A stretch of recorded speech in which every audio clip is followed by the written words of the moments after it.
Donc on se retrouve pour la présentation de cet Exam e-coupé qui est de mon point de vue la synthèse la plus logique pour l'avenir des véhicules quadricycles tout simplement. Alors sur la face avant, pas tellement de choses qui changent, vous pouvez voir que c'est tout simplement une Exam traditionnelle, hein. C'est la version premium, donc on retrouve le toit gris avec la peinture bleue tout simplement. Alors d'un point de vue extérieur, il n'y a pas tellement de signes que c'est une voiture électrique. Vous avez quand même la notation e-coupé derrière, voilà.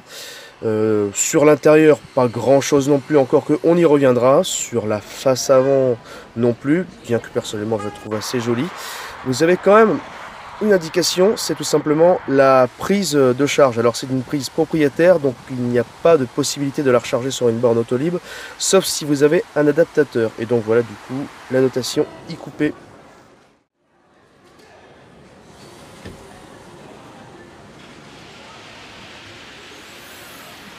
Au niveau du coffre, la e-coupé propose un espace, il est vrai, généreux. Alors voici le cordon de charge, comme vous disiez, propriétaire.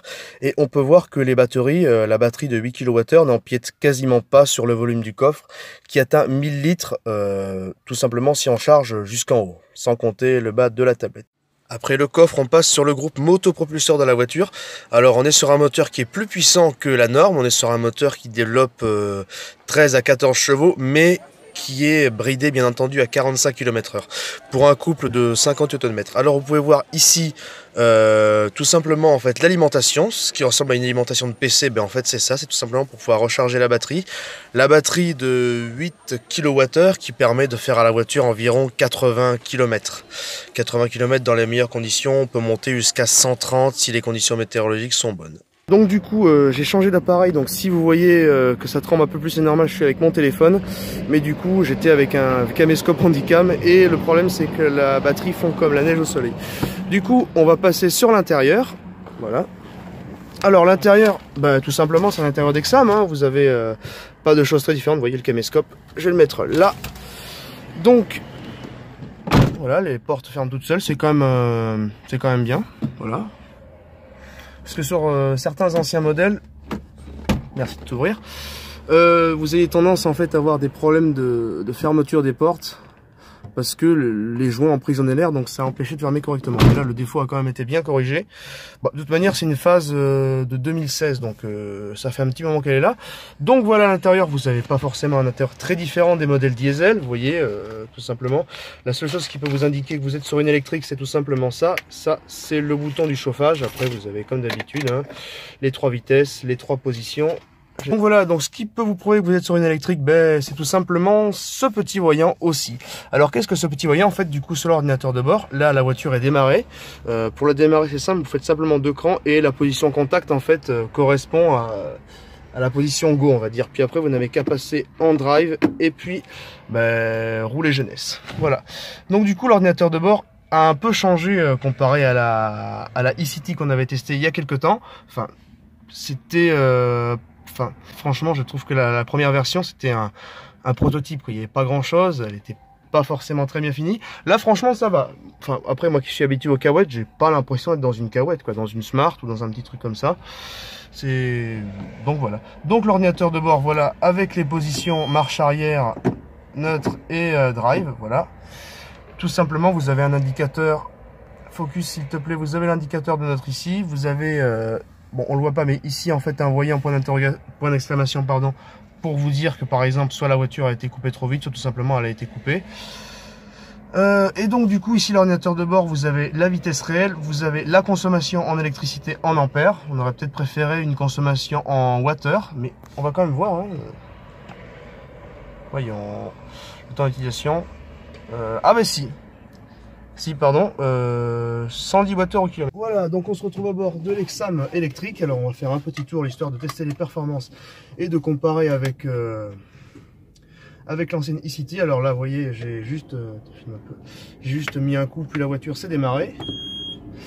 Le témoin de marche arrière. Hop. Et comme vous pouvez voir, nous partons dans un silence absolu. Hop. Petit coup à fond, la voiture fonctionne assez bien et assez nerveuse. On est de suite à 40 km/h, c'est assez sympa. Donc voilà, du coup, on va prendre ici.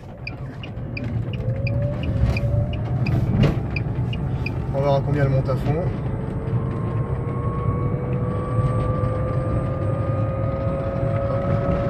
On va plafonner normalement à 50 km/h à peu près. Ouais, pile 50, 49, 50, compteur bien sûr. Ça fait à peu près 45. 45 du coup en vitesse GPS. Alors d'un point de vue impression de conduite, déjà on n'a pas l'ABS mais la voiture freine quand même relativement correctement. Donc du coup voilà, on va aller tout droit. Pas de bruit à l'arrêt, ça. C'est quand même bizarre pour une cacahuète de ne pas avoir de bruit à l'arrêt, mais c'est plutôt agréable. La voiture ne part pas de suite, vous avez un petit temps d'attente dès que vous appuyez sur la pédale, mais après la voiture est quand même assez vive. C'est pas sportif non plus, mais pour une insertion, on va dire, normale dans le trafic urbain, c'est tout à fait convenable. Après à la campagne, c'est pas forcément, ce sera pas forcément son terrain de prédilection, dû à son autonomie qui est ridicule. Enfin ridicule. Pour la ville, ça peut aller, mais pour la campagne, c'est pas terrible. Alors du coup, on va faire demi-tour.